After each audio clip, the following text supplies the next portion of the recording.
94 में 74 ना 1994 1994 गड़बड़ हो गई। 94 मेरे को 74 लगा।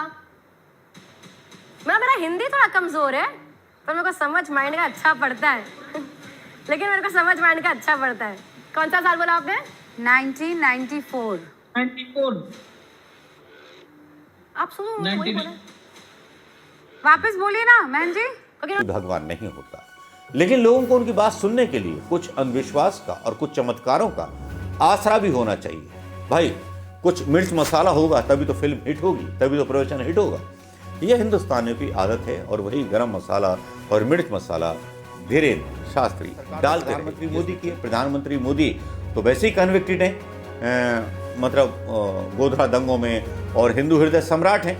तो ऐसा कैबिनेट में कोई ऐसा कानून लेकर के क्यों नहीं आए कि जो इन ईसाइयों को और जो मुसलमान हैं जो नाटकबाजी करते हैं उनको बंद किया जा सके। जब गोधरा में नरसंहार हो सकता है, और बहुत सीधी सी बात है, फेसबुक का उनको बहुत बड़ा ज्ञान है और जहाँ पर वो कैंप्स लगाते हैं वो पहले ही चंदा रसीदों से समझ जाते हैं कि किन किन लोगों ने चंदा ज़्यादा दिया है, किस आदमी को बुलाना है, उसके घर परिवार के बारे में पहले ही बात कर लेते हैं। उन्हीं की मनौती वहाँ लगती है मंच पर, जो वहाँ सबसे ज़्यादा चंदा उनके आयोजन में देते हैं, वही लोग वहाँ तक पहुँच।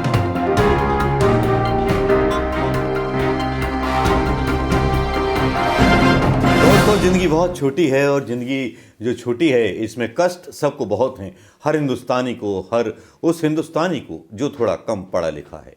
जी हाँ, बागेश्वर धाम बाबा की बात मैं कर रहा हूँ। बागेश्वर धाम बाबा वहीं ज़्यादा अटैक करते हैं जहाँ पब्लिक जो है कम पढ़ी लिखी है।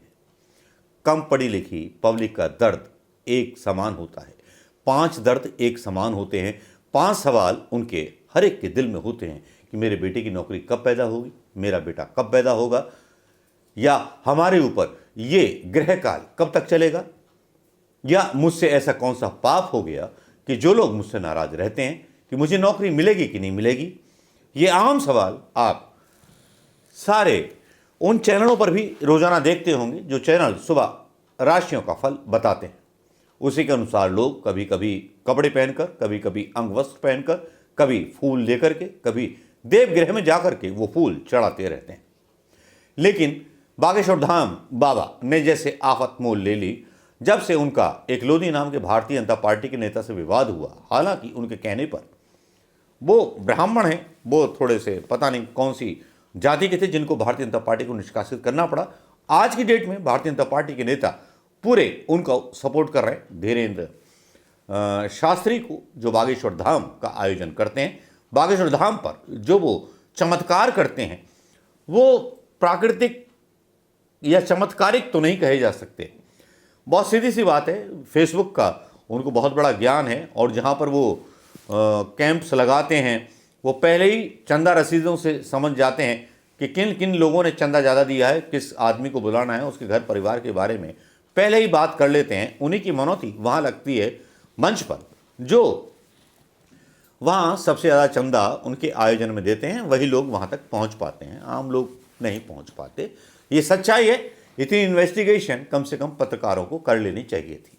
पत्रकार जो लोकतंत्र के रक्षक कहे जाते हैं वो अब जो है अंधकार फैलाने में शामिल हो गए हैं। और जब बाबा धीरेन्द्र शास्त्री की पोल खुलती है तो धीरेन्द्र शास्त्री हों या आशाराम बापू हों या राम रहीम हों, सबका एक नारा होता है कि सनातन धर्म में हमने धर्म परिवर्तन को लेकर के हमने एक मिशन खड़ा किया था, इसलिए हमें टारगेट किया जा रहा है। तो टारगेट कौन कर रहा है? सरकार तो प्रधानमंत्री मोदी की है। प्रधानमंत्री मोदी तो वैसे ही कन्विक्टेड हैं, मतलब गोधरा दंगों में और हिंदू हृदय सम्राट हैं।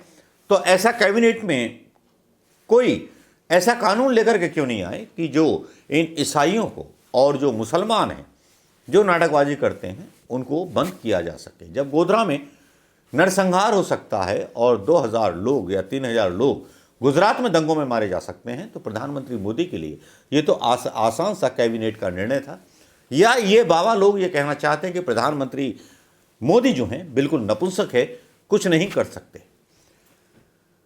बागेश्वर धाम, बागेश्वर जो है कोसानी के कोसानी के एक जिले का नाम है जो उत्तराखंड में कुमायूं में है। और बागेश्वर धाम में मैं आपको बता दूं शंकर भगवान विराजमान है। और बागेश्वर धाम की हिस्ट्री शिव पुराण में जाइए, आपको पता चल जाएगी। बागेश्वर धाम और बालाजी का कहीं दूर दूर तक नाता नहीं है, लेकिन बागेश्वर धाम बाबा जो प्रवचन करते हैं उसमें कुछ ऐसी बातें भी बताते हैं कि माँ बाप से बड़ा कोई भगवान नहीं होता। लेकिन लोगों को उनकी बात सुनने के लिए कुछ अंधविश्वास का और कुछ चमत्कारों का आसरा भी होना चाहिए। भाई कुछ मिर्च मसाला होगा तभी तो फिल्म हिट होगी, तभी तो प्रवचन हिट होगा। यह हिंदुस्तानियों की आदत है और वही गरम मसाला और मिर्च मसाला धीरेन्द्र शास्त्री डालते रहे, जिसमें चूक हो गई, जिसमें वो मिशनरियों पर और दुनिया भर पर बयान दे गए और सनातन धर्मी और फिर बीजेपी के नेता इनके पक्ष में खड़े हो गए। भूपेश बघेल का भी बयान आ गया कि चमत्कार और सिद्धियां जो हैं दिखाने के लिए नहीं होते हैं। चलिए उसके बारे में भी चर्चा चलती रही, लेकिन इस बीच जो एबीपी न्यूज़ का एक पत्रकार जिसके बारे में इन्होंने बताया था उसके बारे में भी खुलासा हो गया कि एबीपी न्यूज़ पर वो तिवारी जी का पूरा बायोडाटा मौजूद है। उस पर देख करके बाबा ने बता दिया होगा। लेकिन यहाँ एक ऐसी मेंटलिस्ट बुला ली, मतलब दिमाग को पढ़ने वाली बुला ली, रूबिका लियाकत ने थ्योरी खारिज कर दी धीरेन्द्र शास्त्री की, जिसमें वो सिद्धि होने का दावा कर रहे थे। लेकिन आज मैं रूबिका लियाकत का शुक्रिया कहना चाहूँगा, जिसमें कल भी अंजनाओं कश्यप ने किया था, आज तक ने किया था। कम से कम इतना गंवार नहीं बना देना चाह रहे ये पत्रकार, भले ही मोदी जी के इशारे पर या मोदी जी के कहने पर ये सारी बात चल रही हूँ, लेकिन कम से कम मुझे अंजनाओं कश्यप और रूबिका लियाकत को थैंक्स बोलना पड़ेगा कि उन्होंने सुहानी को प्लेटफार्म पर ला करके खड़ा किया। और प्लेटफार्म पर ला करके खड़ा करने के बाद जो वीडियोज़ इनके आए और जिस तरह से अयोध्या के संत राजू दास और बहुत सारे संतों का जवाब दिया सुहानी ने, वो वाकई काबिले तारीफ था। वो कम से कम धीरेन्द्र शास्त्री की चड्ढी उतारने के लिए काफ़ी था। पहले ये वीडियोस आप देख लीजिए जो उनके एबीपी न्यूज़ पर चलते रहे, रूबिका लियाकत। और एक बात तो बता दूं, इंशाअल्लाह सुब्बा आमीन, ये पहले वर्ड रूबिका लियाकत ने बोलने की हिम्मत की कम से कम, तो मुझे अच्छा लगा कि चलिए पहले ये वीडियो देख लीजिए, बाद में अपनी बकवास करूंगा। रूबी लियाकत को भी धन्यवाद दूंगा कि जिन्होंने एक साधु संत को संतुष्ट कर दिया, मेरे गुरु महाराज का नाम बता दिया। मैंने मन में सोचा, आपने बता दिया, मैंने लिख भी लिया, मन में भी सोचा, वो बताया। ढेर सारा आशीर्वाद, ढेर सारा आशीर्वाद। बहुत बहुत धन्यवाद आपका, और आप हमारे साथ जुड़े, यहाँ पर मेरे शो पर आए, मेरे से बात करी, बहुत बहुत धन्यवाद। काफी अच्छा लगा मुझे आपसे बातचीत कर कर। अरे वाह कंप्यूटर बाबा, आपकी जो स्माइल है ना, ये गदगद कर गई आज हमको। जनरली हम तो उम्र कम है, आने वाले समय में दुनिया में नाम कमाएंगे आप। आमीन आमीन आमीन इंशाअल्लाह। बहुत बहुत शुक्रिया कंप्यूटर बाबा। वैसे सुहानी मैं बता दूं, कंप्यूटर बाबा जो हैं आपको भी धन्यवाद। बहुत बहुत तगड़े बयानों के लिए जाने जाते हैं। इस तरह से मुस्कुराते हुए कम दिखाई देते हैं, लेकिन आज उनके गुरु का नाम आपने सोच लिया। पर मैं बहुत घबराई हुई थी, मैं मजाक नहीं करी। इस आप लोगों ने देख ही लिया, मेरे शक्ल पे था, क्योंकि ऐसी जगह पे आप गलती नहीं कर सकते। तो मैंने पहले सिर्फ गुरु राम लिखा था, फिर मैंने लिखा चल लिख देते हैं पूरा। मैं महंत जी से सवाल पूछना चाहता हूँ कि वो किस उनमें ये महंत बने थे, मैं उनसे पूछना चाहता हूँ।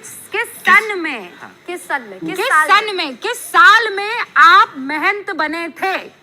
वो साल सुहानी बताएगी, अभी आपको बताना नहीं है महंत जी। पर ये साल इनके मन में तो इतना क्लियर है। मुझे खाली उनका शक्ल दिखाएंगे एक बार प्लीज। मतलब ये तो ऐसी चीज है कि आप भूल ही नहीं सकते हो, आपको बहुत क्लियर होगी आपके दिमाग में। जी जी जी जी जी लिख दिया है मैंने, बच्चों ने यहाँ देख भी लिया है। आप बताएंगे किस साल में आप महंत बने थे? आप महंत बने थे? हम साधु जीवन में आए हैं 94 में। 74 ना? 1994, 1994। गड़बड़ हो गई। 94 मेरे को 74 लगा। मेरा हिंदी थोड़ा कमजोर है, पर मेरे को समझ माइंड का अच्छा पड़ता है। लेकिन मेरे को समझ माइंड का अच्छा पड़ता है। कौन सा साल बोला आपने? 1994। 94 आप सुनो, वही बोला। वापस बोलिए ना महन जी। क्योंकि उन्होंने सोचा जो है जी जी वो clarify 94 में 1994 है ना? जी जी। आपने तो 1974 लिखा है। देखो बोले कुछ भी, हमारा काम है मन की बात पढ़ना। बताइए। देखा नहीं अभी तक आपने? नहीं देखा है, आपने दिखाइए। भी देखा? कैसी बात कर रहे हो? मान गई, फौजिया ने तो मान लिया है भाई। फौजिया बहुत अच्छी है, यहाँ की जनता मान चुकी है, देश की जनता को हम अभी तक मना रहे हैं। मैंने वही लिखा है। अभी ऐसा हो गया कि मेरे को थोड़ा सस्पेंस ड्रामा बस क्रिएट करना पड़ रहा है और कुछ है नहीं। 1994 वहां दिखाइए। सॉरी मैन जी लिख दिया है, क्या लग रहा है आपको? 4 साल की थी मैं। 1994 में। अरे मुझे पर्ची पे, अगला हम पर्ची पे लिखते हैं। आप पर्ची पर मैन जी बोर्ड आउट। आप बोर्ड आउट करेंगे क्या is बताइए out. ना? हाँ, बोर्ड नहीं रखना है हमको। अब यहाँ पर लोगों से बात करते हैं, ठीक है? आप ही शुरू करिए। कुछ मेरे और कुछ सवाल हैं। हाँ जल्दी पूछिए। जी सर। जी स्वामी जी, सॉरी जी अभी वर्तमान में मेरे मन में क्या चल रहा है, बता सकते हैं? फ्यूचर, वर्तमान में क्या क्या वर्तमान वापस में बोलिए। नहीं हाँ, मेरे इस मन में वक्त क्या मन चल रहा में है? क्या चल रहा है? इस वक्त आपके मन में क्या चल रहा है? एक्चुअली बात ये है ना, वो फ्यूचर टेलिंग, प्रेजेंट टेलिंग, इस वक्त आपके मन में क्या चल रहा है? अच्छा, पहली बात, इस वक्त आपके मन में जेन्युइनली मेरे को एक टेस्ट करने का वो चल रहा है कि ये सच्ची बता पाएगी एक नाम के अलावा, कि मैं क्योंकि आप कुछ नहीं सोच रहे, आप कोशिश कर रहे हो कि मैं कुछ ज्यादा सोचूंगा नहीं, क्योंकि आपके चेहरे से वो दिख रहा है। क्योंकि अगर आप कुछ इंटेंस होते तो आपका एक्सप्रेशन मूव करता, आपका हैंड मूव करता, पर वो कुछ भी नहीं हो रहा है, यहाँ से मुझे वो दिख रहा है। तो आपने मन में ये सोचा कि मैं कुछ नहीं सोचूंगा और मैं इसको बोलूंगा कि ये मुझे वर्तमान में बताए कि मैं क्या सोच रहा हूँ। ये पहली बात। ये मैं बता तो दिया, सही भी है, आप बता दीजिए सही है कि गलत है। 100% बहुत सुंदर।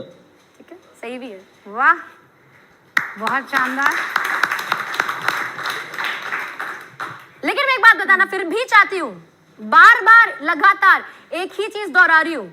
पर्ची पे लिखवा लो, मैं ऐसे भी बोल दूंगी, बिना लिखे भी बोल सकते हैं, बिना देखे भी बोल सकते हैं। आपको पता है मैं क्या बोलने वाली हूँ? मुझे ना मुझे धर्मेंद्र हमारे न्यूज रूम को संभालते हैं, वो दिखाई दे रहे। धर्मेंद्र आइए। धर्मेंद्र जी आप लाइव देखने आ गए। दीदी, हम प्यार से दीदी कहते हैं। दीदी आइए आइए। आप नहीं हमने आपको इनवाइट कर दिया है। अब अभी हम दीदी आप जो धर्मेंद्र हैं वो आपको टेस्ट करेंगे। धर्मेंद्र, अभी तो मेरा टेस्टिंग ही चल रहा है। अब एक एक करके सब जानना चाहते हैं, और अब बोर्ड नहीं है, अब पर्ची है। एक काम करते हैं, अब आपके साथ कुछ अलग ही करते हैं। आप दोनों के साथ मेरे पास कुछ लिखने के लिए है ना, ये मेरे पास नहीं, पेन है। मेरे को कागज दे। मेरे पेन है। ये मैं अभी है ना जनता का, हमारी जो जनता यहाँ बैठी है उनका थोड़ा माइंड रीड कर रही हूँ। तब तक मैं आपको एक सवाल के साथ छोड़ रही हूँ। ये वीडियो आपने देख लिए होंगे दोस्तों, और इन वीडियोस को देखने के बाद आप बताइए कि देश में अंधविश्वास की जरूरत है या इन बाबाओं को प्रधानमंत्री मोदी का गरिबान पकड़ करके सनातन धर्म के नाम पर जो बेरोजगार हुए हैं हिंदुस्तान के हिंदू, उनके बारे में सवाल करना चाहिए।